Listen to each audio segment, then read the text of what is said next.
So dapat dalam 154 macam tu untuk top speed. Itu pun turun bukit guys. Dapat bukit lagi kita lanjan. Jom.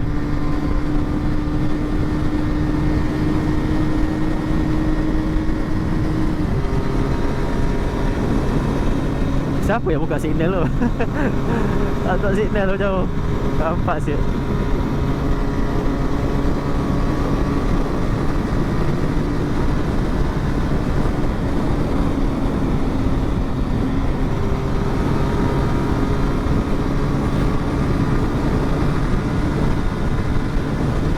Nak naik genteng bapak jam.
Aku tak rasa ada geng-geng dekat sini.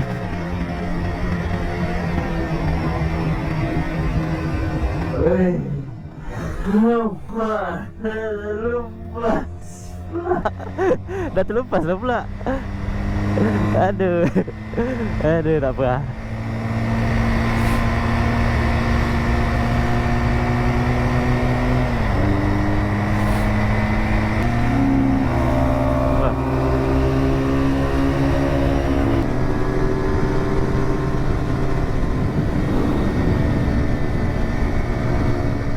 nak nak return dah motor ni, tapi tersadai pula bawah jambatan hujan.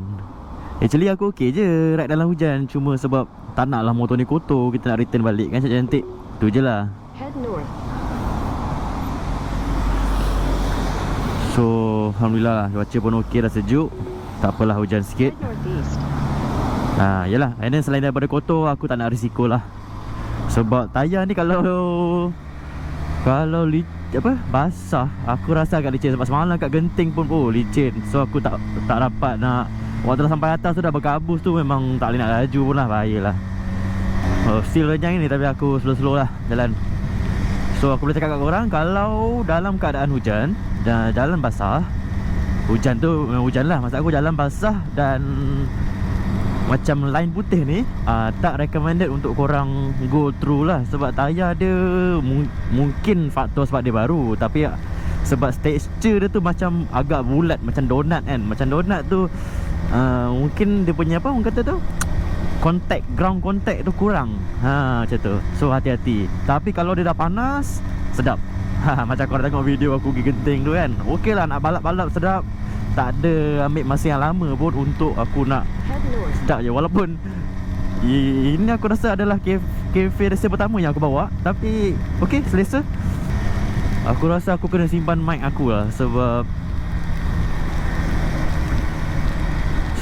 dah terlalu hujan. Aku tak nak mic aku rosak, bahaya kan. So guys, video lepas ni aku tak cakap-cakap sangat, dah sampai tiba aku cakap bye.